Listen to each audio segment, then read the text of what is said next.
Welcome back to The Interval, a musical theatre podcast. Today, we're going to be talking all about Natasha Pierre and the Great Comet of 1812. And we're going to be referring to it as that the whole time.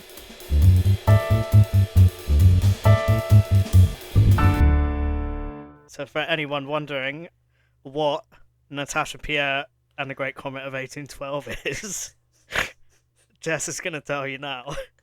So, Natasha Pierre and the Great Comet of 1812, it's basically a musical adaptation of a 70-page segment from the 1869 novel War and Peace.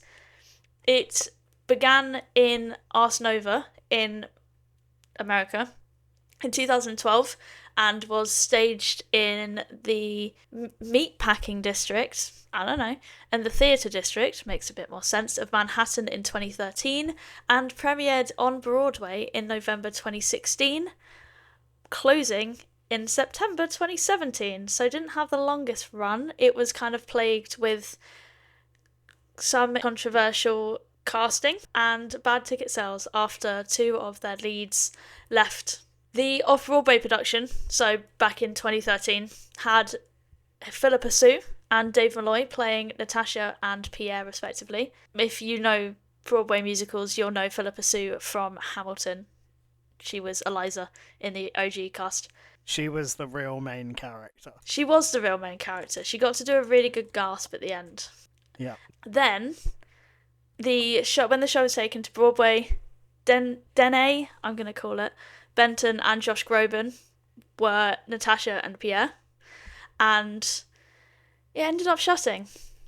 But for us Brits over here, on the 25th of June, mere days after my birthday, not really, it's like 9 days after my birthday, it was announced that Natasha Pierre and the Great Comet of 1812 would be having its UK premiere at the Donmar Warehouse from the 9th of September 2024 to the 8th of February 2025, starring the one and only Jamie Moscato. The production opened officially on the 16th of December and did close on the 8th of February, but not after being nominated for 6 Olivier Awards and having some amazing critic reviews and fan reviews. And me and Tyler didn't see it. No, we didn't. But Donmar Warehouse, so maybe a West End transfer. You never know. It happened with Next Normal. True. Maybe. It didn't last as long as Broadway, but there's a chance. Yeah, Donmar Warehouse are always limited runs, though. Yeah. Because Next Normal was only in there through June to August. Yeah. But yes, it's a really, really good musical. It's very complicated. So what we're going to do is we're going to give you a bit of a rundown on what happens. We're going to take you on a journey of Natasha Pierre and a Great Comet of 1812. Even in the prologue, the whole prologue is, what is it, like 7 minutes? No, 4 minutes. The whole prologue is like 4 minutes of them just giving you context on who the characters are, let alone what actually happens. Yeah. The prologue is also it's also like a bit of kind of satire, because the material that this is based off is, as Jeff said, this is based off a very, very small section of War and Peace. Within that section of the novel, there are many different characters, so that's already a bit confusing. But every single one of these characters is referred to by different names depending on who they're speaking to, or who's speaking about them, or the situations they are in, because it's a complicated Russian novel, and everyone's got 9 different names. Yep. But thankfully, in the musical adaptation, they don't, so don't worry. Everyone's only got one name, aside from Natasha, who is sometimes referred to as Natalia. Yeah, they're the same person. Yeah. So what happens in this musical, Tyler? Do you want to just give us the entire plot rundown off the top of your head? Yeah, so there's Natasha, there's Pierre, and there's the Great Comet of 1812. There is a comet, and there is Natasha and Pierre. I mean, I can go. Go. I don't have the best grasp on it, but I certainly have some sort of idea. If you want, give us the synopsis and I'll jump in if needs be. So, Let me just settle in, everybody. Yeah. Settle in. Get yourself some vodka or something. It's very Russian. I don't really know what else they drink. You can tell I don't drink at all because I had no idea why you were bringing that up. It's a Russian It's like, drink. huh? I didn't know that. Oh my god. They literally say in there. So Natasha, Pierre, and a Great Comet of 1812. It is about a man called Pierre he's married, but he's unhappily married, and he's quite depressed. And everything takes place in Moscow or Mm-hmm. Moscow, however you pronounce it. So we're following Pierre for part of the story, and we're also following Natasha, who is a young girl who has come to Moscow. Natasha is engaged to Andre, but Andre isn't here because he's fighting in a war. I don't know what war, but there's the war part of the War and Peace. Yeah. So Natasha obviously misses him. So Natasha and her cousin Sonia come to Moscow. They Mm-hmm. end up going to an opera. While they're at this opera, they meet a man called Anatole. Anatole. Anatole, thank Anatole. That's a very Persephone situation here. you. They meet Anatole, who is hot. That's how he's described in the prologue. We're not just calling. I mean, kind of is as well, but that's how he's explained. Yeah. We'll get properly into the actual song of prologue in a minute, Oh, we absolutely will. so you'll understand the references soon. After they meet at this opera, Natasha and Anatole. thank you, they fall in love, kind of. I think I don't. Anatole's trying to get her, Yeah, and she's like, "But I'm engaged," and he's like, "I don't care. Come to my costume party." but she's also a bit silly and naive, in She's my opinion. 19 in this, by the way. So Okay. yes, very much so. So that's going on, and Pierre eventually goes and confronts Anatole because Anatole is already married or engaged to be married. And Wait, Anatole. Anatole's already married, yeah, not engaged. He's like fully married to some farm girl. okay, yeah. So Pierre finds this out and he goes to confront him because obviously this means he can't marry Natasha. And in the end, because Natasha has fallen in love with Anatole, she calls off her engagement to Andre because he isn't there. Andre And isn't here. No. is As he? long as he's not here. I don't love you because you're not here. she calls off her engagement because she believes that she's in love and is going to get married to Anatole. Yeah, but when she Silly finds girl. out that that can't happen, she becomes very, very sad and she tries to take her own life by poisoning herself. And in the end, she survives and she sort of connects with Pierre, doesn't she? Not in like a romantic sense. Yeah. Although Pierre like says, if I was younger and not married, I'd marry you, and that's really cute. And she's like, "Oh, that's sweet. Yeah, it's Maybe quite someone sweet, else would want to marry me."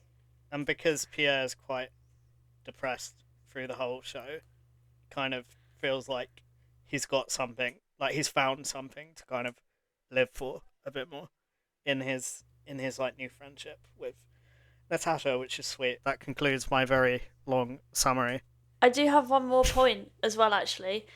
Well, not halfway through, in like the last third, Andre does come home, and he's like, "Hey, what the hell? You were gonna get married, and like, what was going on?" She's like, "Oh yeah, I was gonna marry this guy, haha." And then he goes, "Well, you're not marrying me," and then she gets sad. Yeah. Yeah, so that's it in a nutshell. There's Mm. obviously much more that happens and there's a lot of characters we haven't actually discussed. Yeah, there's like how many characters are there? 11. It's really good. It's really good. Before we dive into what we really like about it, including the songs we really like, we have some questions. Should We we do. go We through have our questions? the classic interval stupid questions. Yeah. I'm down. You wrote this first question. Do you want to say it? Because it did make me laugh when you wrote it down in our Yes, Google Doc, which is now brace yourself, 37 pages long. Wow, Oh 37, yeah. 37. What we should do eventually, we'll print off, like, we'll get this published. Just our Google Note doc. That'd be If so you funny. if you want to be in a chance of winning, We'll put your name in it somewhere. It's like, where's Wally, but where's your name? Jack, if you want it, you can have it for free. Yeah, you can have it. Ask the question. Save us from ourselves. So my question is, Jess, how many times do you think we're going to say Natasha, Pierre, and the Great Comet of 1812 in this episode? Tyler, I don't even remember how many times we've said Natasha, Pierre, and the Great Comet of 1812 before you asked that question. So I'm going to answer 50 at least. Yeah, I was going to say 40 to 50, so... If someone's really dedicated, which nobody is at this point, because, like, why would you? But if you want to, that's fine. Please let us know how many times we say Natasha, Pierre, and the Great Comet of 1812. I'll be really impressed. We'd appreciate it. Next question. If you were in this musical, who would you be? But, as Tyler added to this question when I was writing it down, purely based on the descriptions in the prologue. So, shall we talk about the prologue? I think this is a good time to talk about the prologue. It's such a funny song. This song is so good. This is such a cool opener. It's such a bop. The beat is really good. It's, for context, this musical is kind of like a mixture between, like, Russian opera and, like, EDM. Yeah. It's wild. It's great, though. It's really funny. And it kicks off, and as we've said before, this prologue is pretty much them all explaining that it's a complicated Russian novel. You need to look up the plot in your program, which your program, if you're listening to this, was us 5 minutes ago. And it gives you a list of all the characters with their little descriptions. My main note for the prologue was I think it's really cool because it's like completely breaks the fourth wall for the audience. Mm-hmm. I love that.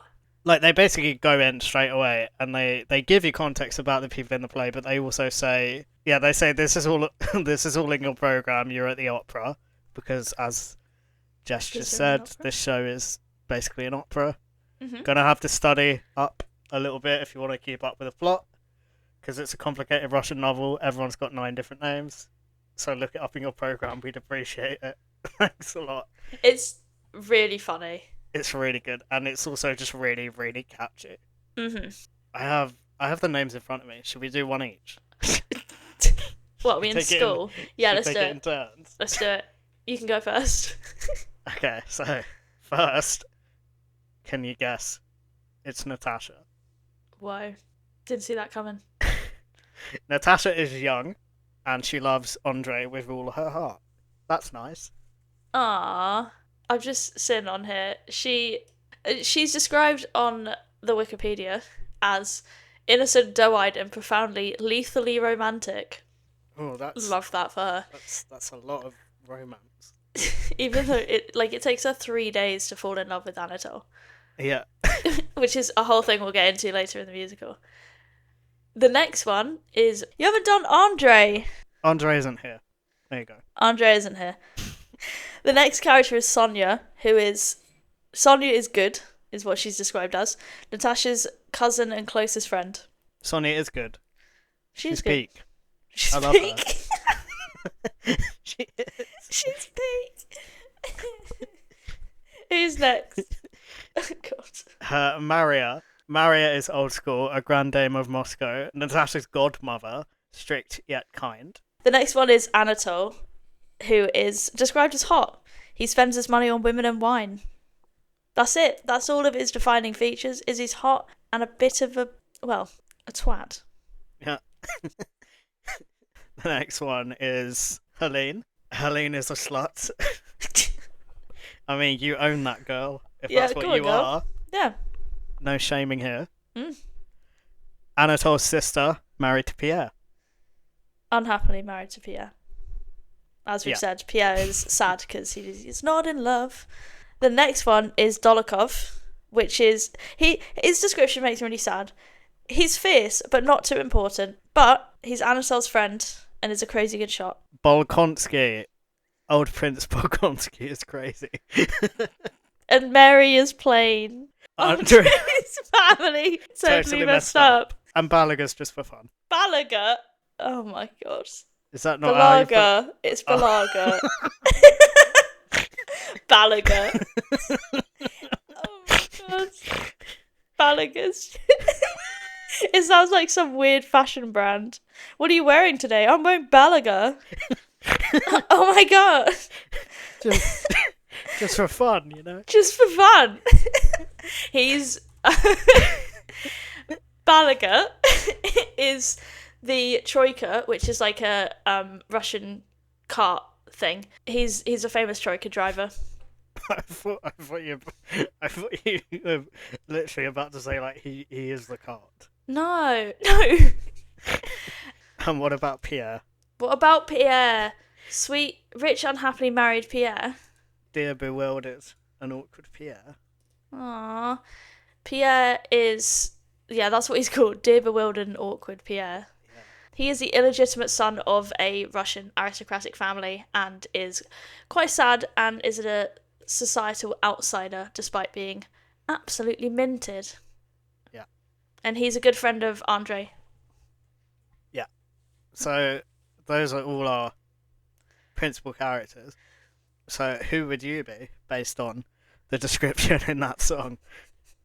I'd like to say either Natasha, because she's young and I am also young, fair enough, or Sonia, because Sonia's good, but also I would specifically, instead of being that Sonia, can I be Sonia from EastEnders? With your drum bit.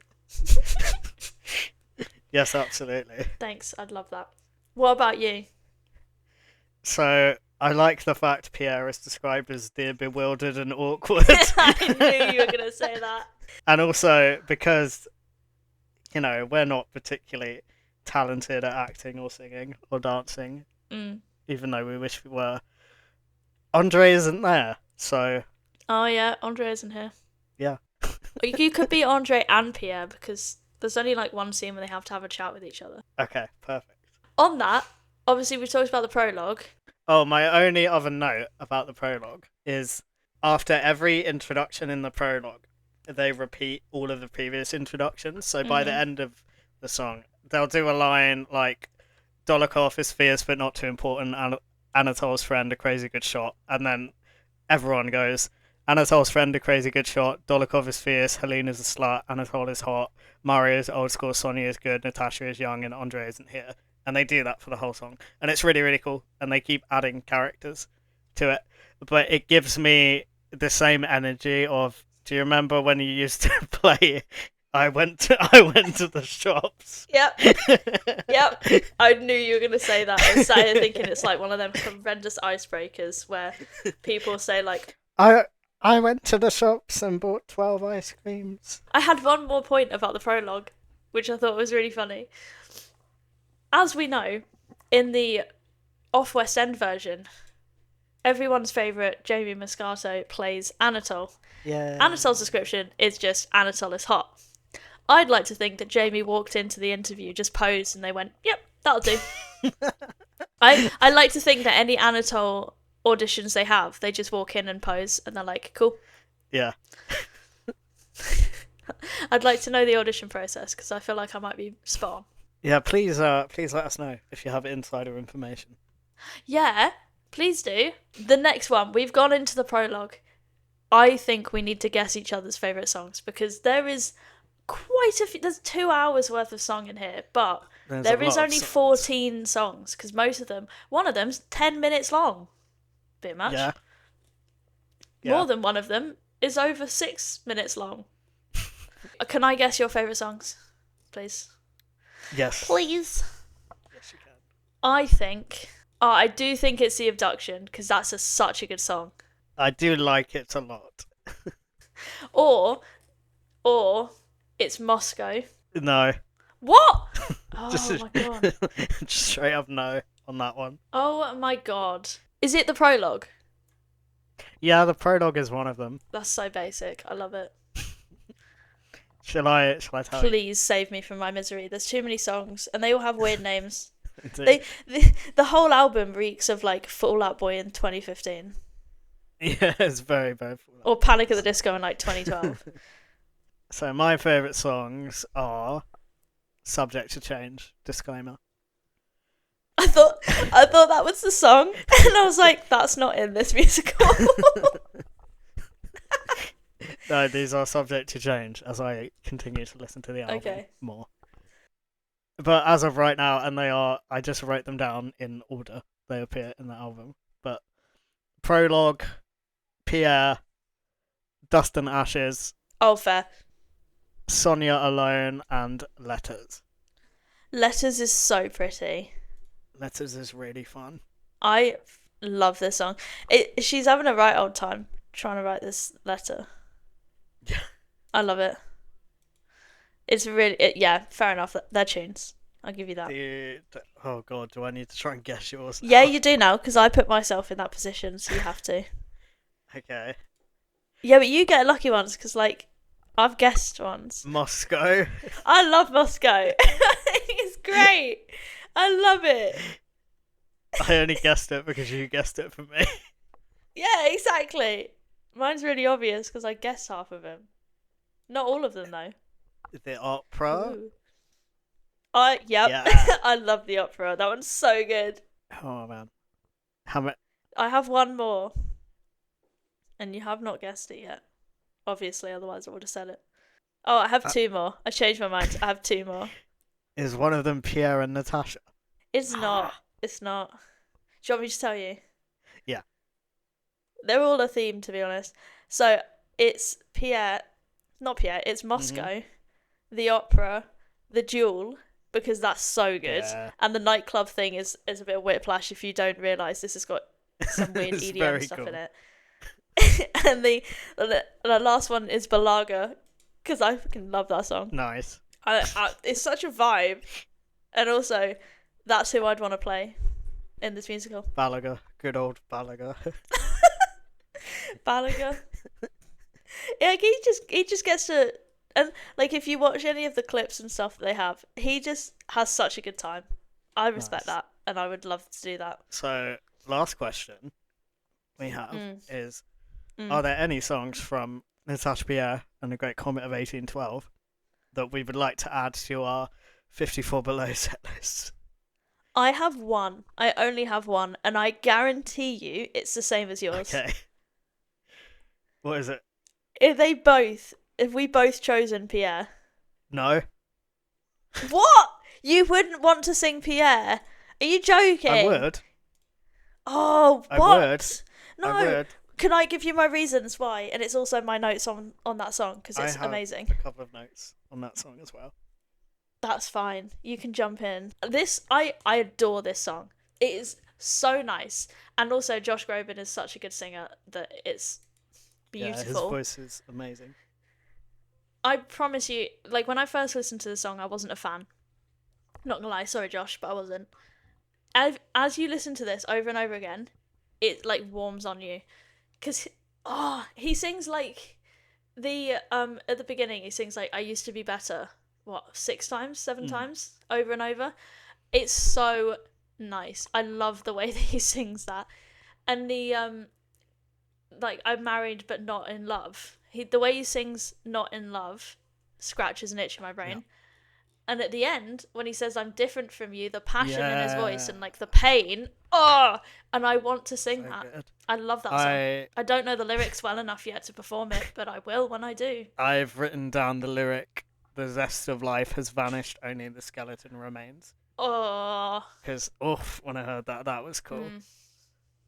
I've also written down the lyrics: "And I sit at home and read hours at a time," to which I have said, I don't see any issue with this, Pierre. I was literally, I wrote out a note today when I was listening to it, saying like, I specifically wrote it, and I can't remember what it said because I deleted it, but it was like, if Tyler was a character, this is what it would be. See? I sit at home and read hours at a time. He's bewildered and awkward, and he sits at home and he reads hours at a time. You I are am Pierre. Pierre. I am You are Josh Pierre, Groban. which, imagine. What a dream. Have you got any Josh Groban? No, but we will. That's so niche if you weren't listening to our last episodes. But this segues quite nicely into the song that's on my 54 below set list. My song is Dust and Ashes. You know what? That was going to be my guess. If I was going to guess, it's a beautiful song. So from the moment that Pierre sings "But I Never Had the Nerve, Love and Life I Don't Deserve," from that up until the end of the song, I'm obsessed with that whole section. The Oh, the fair. the melody is just, I Mm-hmm. love the melody so much. I It's love so the pretty. lyrics as well because they're so desperate. But the melody is so catchy, and I've also written down. I love the lyric towards the end where he says, "They say we are asleep until we fall in love, and I'm so ready to wake up now." Like he's Oh he's yeah. so desperate to fall in love Oh. with, like, actually fall in love with someone because he's not in love with the Mm, woman he's married. don't let me die while I'm like this. Oh. God, don't let me die while I'm like this. Oh, he's so sweet. Just like everyone to know that I am okay, even though I've even though we've alluded that apparently I'm quite a lot like Pierre. No, but Pierre's really he sweet, and he's he's a kind he's great. guy. He's a great character. I love this. To be fair, this is a thing that I have notes about on a couple of the songs. This one and like no the song No One Else. Their beats are like a waltz, and I love that. I love a good waltz song. They're like up and down, up and down, up and Yeah, down. It scratches my no one brain. else is a really lovely song. It's Natasha. It is. Is she reminiscing on like when she first met Andre in this song? Yeah, yeah. This is her. It's Like, really sweet. it's when she's missing him, and it's Yeah, it's like, all oh, from lovey. like, as soon as I saw you, I didn't want to look at anyone else, kind of thing, isn't it? Mhm. Yeah, I'll never be this happy again, and I feel yeah, it's so cute, but it's lovely, and it has that like waltz kind of style beat to it, and they have a lot of it in this musical, and it just the melody kind of sends you.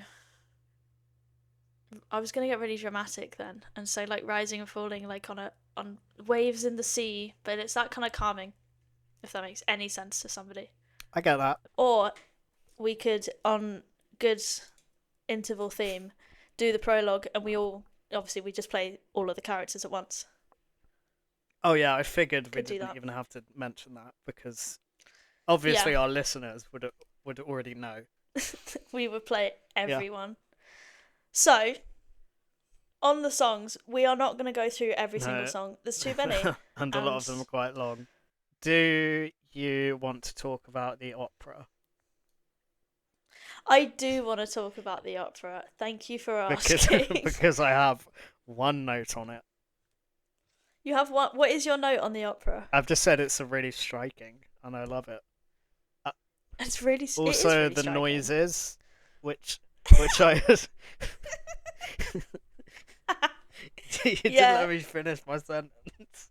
I'm sorry, because I know what you're gonna say. The like the noises, which I assume happen when the opera starts. They're giving me the witch's energy from Macbeth. Oh, see, I've written my note is I love how it just fully goes into some weird opera for Wales. Cause like, Yeah.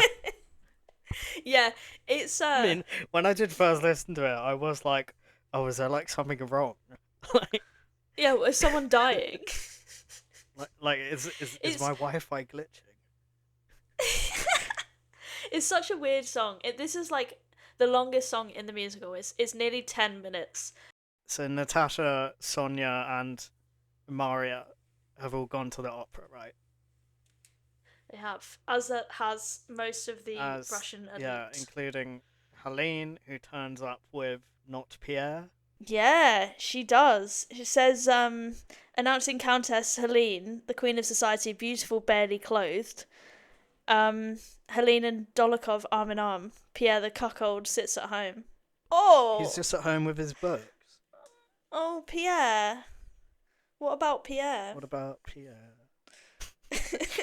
Yeah, it's kind of really where you get most of the cast in one scene, and they all go and watch the Yeah, and opera. this is kind of the And it's lovely. one of the inciting incidents in the plot as well, because this is where Natasha and Anatole meet.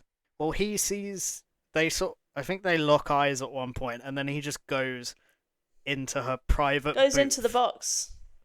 Oh, saucy. Not a But euphemism. it's weird. Like, if I was sitting in the booth at a box at the theatre, I wouldn't just want a stranger walking in. Well, that's why we're gonna have a separate episode about shit seats in theatre. It's not gonna be the title, but Yeah. Do you have any more notes on this I song, have many Jess? notes. I love this song so much. Like, it's kind of the only song where I can really see what it looks like I and how, thought you, I thought you were ironically. about to say it's the only song I can really sing along to. No, no, this is a song you It's like, cannot oh, sing along you to. can do those whale noises. Oh Impressive. yeah. Oh, that's just me singing normally, man. No, I love this song because it's like it's the one I can really see and picture in Yeah, my it head. paints the picture really well. It does, and like I mean, I'll go into the staging later. Like the staging isn't anything how I pictured it when I had a look, which we will put on our Instagram. So do have a Yeah, the look. staging is very, very But cool. I can see this one in my head, and it also makes me laugh how obsessed they are with bare arms and neck. Yeah, well, Like it's scandalous, isn't it, for my notes 1812? say, "Oh, bare arms and neck, you saucy bitch." So they're clearly very Yeah. promiscuous, and no, I just love it. It feels very. I get it. She has no idea what's going on in the opera. Neither do I. So that's fair. Yeah, yeah, And I did enjoy that because she's just like, I don't know what's going on. that's and I think at one point she's like looking around and she's like, none of these people know what's going on, right? No, they It's don't. great. They don't.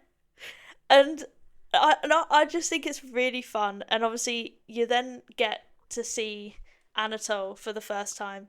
And first of all, he walks in late. Could not do that in a theatre. That stressed me out enough when I went to see Choir of Man, and we were bang on the money. Rude, Didn't like it. rude for The guy, walking in late. Honestly, yeah, the guy checked our bags at Choir of Man and was like, "Got two late entries," and I could have cried. I felt did awful. you I couldn't strut in like did you that. burst into did you burst into I did flames? apologise profusely, to be honest. I felt really bad. It's okay. It was not my fault. It was my fault. I thought we had a 7:30 booking. It was 2:30. It's not the point. No, 3:30 because it's Choir Man. Anyway, I I respect it, but also we love a confident man. But this guy's such a red flag from the beginning. He's such He's a knob. awful. He's awful. But like, she's completely He's besotted like with him.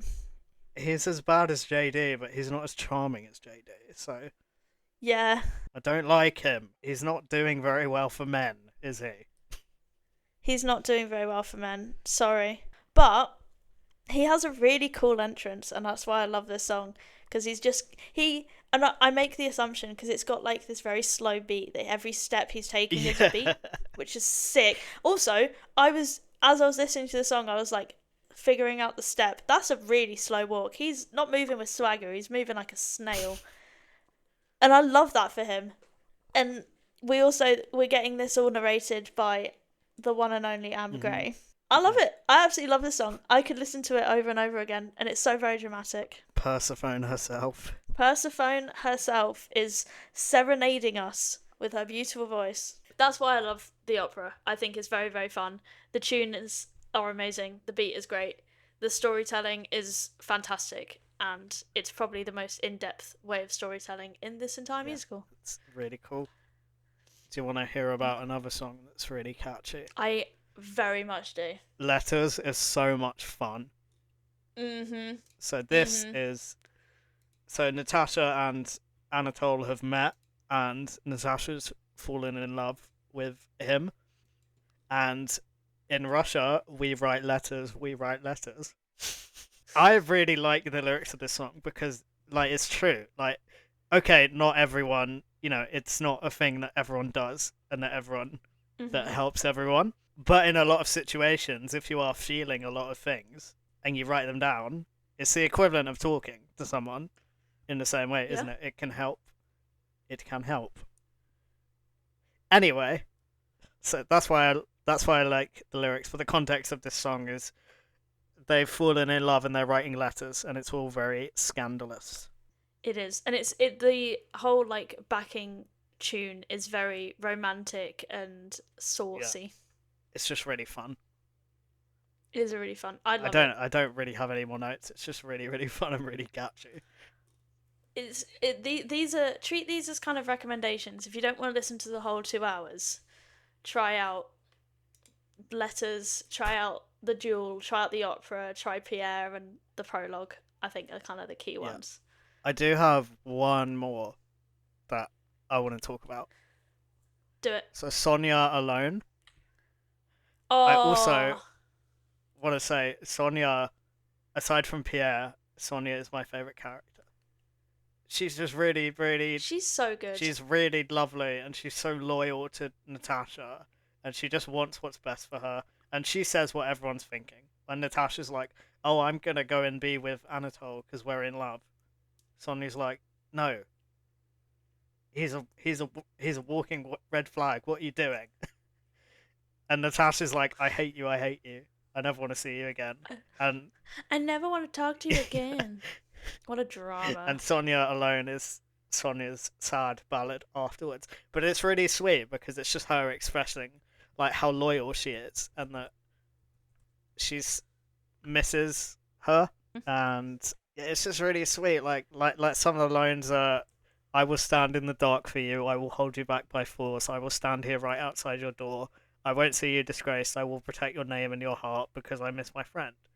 It's just really It's sweet. so It's so cute. lovely, and She's like the best friend. She's the friend everyone asks for. I think it sort of does a really good job of summing up how you feel about friends that you're that close to, and friends that you know have your back and you've got your back. It's just really nice. That's it. I love We that song. I love that one. we love a platonic love song basically because that's what I feel like this is. I mean, yeah, like it literally is, and it's really really Yeah. cute. Would highly recommend. Lastly, Balaga. I had to. I had to. It's so fun. They're basically running away at this point. Yeah. Or well, they're trying to run away, and it's Balaga. They do just have a boogie for 3 minutes, and they're driving mad at 12 miles an hour. I Oh mean, man. slow down, slow I down. don't think I even caught that. Oh yeah, driving fast at 12 miles an hour. Just Um, speeding out of Moscow. yep, drinking and dancing at orgies. Oh. Look, this guy, what a legend. This guy's a green flag, walking around, driving around rather, at 12 miles an hour. On full gallop around the street. Go on, mate. He's galloping like Kairos in the lightning thief. He fully is. I love that song. I have no other notes, but that's a great song. If you want like a really good upbeat one, that's the one. Now, I think we should do the opposite. Okay. What are the worst songs in this musical?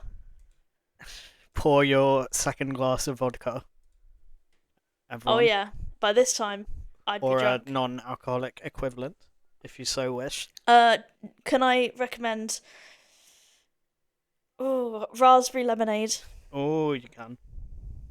Yeah, that's my recommendation. We need to do some songs that you should probably Yeah. skip. Can I go? I have one. You absolutely. That was a very passionate. Go on. So, the private and intimate life of the Mhm. house.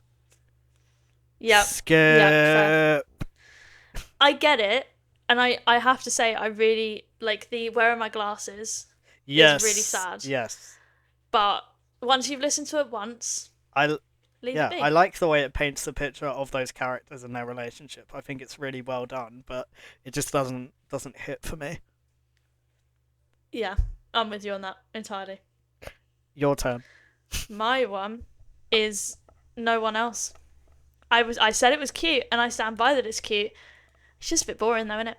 Uh, I mean, you can disagree. You are well within your right to disagree, but I just find it really boring. This whole musical is really upbeat and fun, and that one's just a bit like, yeah, I get it. I get it. I do like it though. It's not. It's Fair. not a skip for me right now. I mean, we're all entitled to the wrong opinion, so it's fine. What have you got another one? Because I don't have too many, to be honest. Not really. There's certain songs I skip to because I like them so much. Yeah, I will say like a lot of the Pierre and Andre and like the chatty ones Yeah, that they yeah, they're a do, little bit uh, long. they're more like lore based. They're lore dropping at that point, and I'm not interested in lore drops. I'm interested in beat drops. Thanks, everyone. I was really happy with that. That's great. All in all, though, this musical is an absolute banger. It's It's really good, really and I think it's actually extremely underrated. yeah, I would say so as well. Like this is a musical that I heard of this musical because I got into a rabbit hole of watching Hades Town videos about a Mhm. year ago, and then I kept seeing Great Comet recommended off of that. So first point is I can see why a lot of people who love Hades Town also love this. I'm so sorry. I just said I meant to say Natasha Pierre and the Great Comet of 1812. You're fine. You're fine. We actually haven't said it as much as I thought we would. Also, I will also say as someone who Jess, how long have you been listening to this show for? Just Oh just for God. context.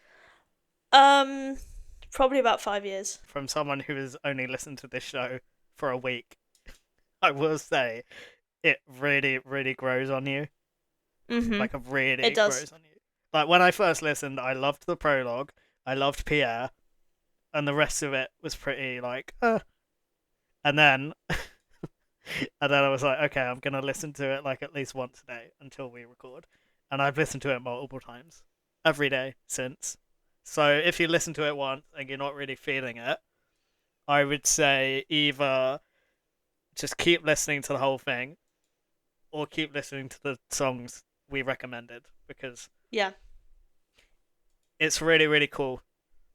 And once it grows on you, it's hard to listen to anything else. Give it like a really good shot, because you'll love it. Honestly, it's once you get the storyline, you can. If you keep with the plot, you'll love it. Yeah. The last thing I wanted to mention before we dive into holding space is the stage. If so, like in this whole podcast episode, you've probably been picturing a stage. I would make the assumption you are if you're a theatre person. Yeah. This stage is so complicated. The production itself cost $14 million to stage on the Broadway production, which probably didn't help as to why it went under quite quickly. And like most of it never made its money back. Yeah. The stage is so complicated, and the audience can like sit in the stage. You can like a Moulin Rouge situation, like the Bohemian seats and stuff. You Ooh, can that's pay to sit inside the stage, and it revolves around the audience. So there's like can people, and there's like musicians that are playing around you. You are in the musical itself and on the stage. It's so pretty and so complicated, and I adore it. I will put it up on our Instagram, but I adore this staging tenfold. It's so clever. The Don Mar obviously was a lot smaller, and they did like a really stripped back version of the set, like fully stripped back. There was just a balcony, a ring light, and the stage. But the Broadway production, outstanding. Yes, they also had they did. modern dress. But yeah, Don Mar, because they in the which is West End cool. one, or the off West End one technically, they had modern dress. In the Broadway one, they didn't. They had like more old fashioned 1812 costumes.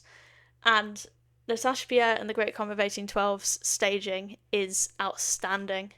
It's so clever. It's like nothing I've ever seen before. And I love it. And I just wanted to give a shout out for it because it's really, really clever. And it's very immersive and a fantastic use of space. And the lighting is to die for. We'll put it up on our Instagram because it's Nice. very cool. While we're talking about space, would we like to hold some? Yes. Let's hold some Thank you. space. So, Tyler, in light of recent events, which Yeah. is not so recent when this podcast comes out, Hmm. but it's recent for us. What are you holding space for today? So I'm holding space for a video. I bet you So can't guess what it is. settle Bonus in, points if you everyone. can.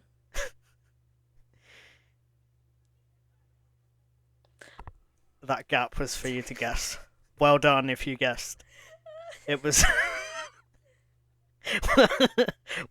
Well done if you guessed that it was the video of the Just Another Day preview from the Next to Normal Pro Shot that is my going to be God. broadcast on PBS. So I was going to hold space for this video, but I want to hold space for a specific moment in it when there is a part in the song where Diana, who is played by Casey Levy, she opens a packet of bread and she like dumps the bread, the slices, onto the kitchen counter. And the way she does it is just timed perfectly with like the beat of the music. It doesn't sound very exciting, but just watch it. It will scratch your brain. I promise. Yeah. And what are you holding space for today, Jess? So I wonder if you can tell whether this was of my own volition or I was manipulated into it. But mine is also from the same video, or the same Next to Normal video, but it's specifically Cassie Levy eating it shortly before the bread incident, the brincident. Cassie Levy, so Diana, eats an apple and then gives Natalie the half-eaten apple and spits out the rest of it. And it's really gross, and I just don't understand why. I just wanted to shout that one out. I wanted to hold space for the apple. All the apples lost to Next to Normal. And I would like to bonus hold space because Next to Normal, surprisingly, it's a show that's quite foodie. It is quite foodie. We should do that. We eat the same things. We eat everything from Next to Normal. Do we have to have a floor sandwich? I'm down. I'll eat a floor sandwich. Yeah. Oh, can we? Tune in because we will be doing a snack-related episode. I would like to bonus hold space for Jack Wolf's face when he pushes the bowl of cereal away because it's really funny and it's also really clever. If you know, you know. Pay attention to Gabe's blocking. Yes. Like, go and watch them. By this time, hopefully, the Pro Shop would have hit the UK. Yeah. Pay special attention to the way Jack Wolf moves on stage. And then when you've seen it once, go back and watch it again because you'll appreciate it even more. Mm-hmm. I need to do that. When the Pro Shop comes out, that's what I'm going to do. No spoilers here. What are we doing next week, then? And it's not Next to Normal because we've done that. It's not. It's not. So next week, we're going to be having a bit of a deep dive. Mm-hmm. But instead of a show, we're going to be talking all about a performer. Yeah. Which is a first, so it's either going to go really well or it's going to be utter chaos. No, it's going to go great because it's the one and only Jeremy Jordan next week. And before you get your hopes up, no, he is not going to be on the podcast for a while. We may try. He will not. Not yet. But hey, give us a 5-star review and follow us on Instagram at @theintervalmtpod. The more followers we have and the more they think that people listen to our show, the more cool people we can get on. Yeah, please do. Please do. Please do. Do you like Newsies? Do you like the last 5 years? There'll be something next week for you because Jeremy Jordan has done everything. Jeremy Jordan has done everything. So tune in next week. In the meantime, I don't know. Don't fall in love with someone that you've only just met. Stay inside and read, like Pierre.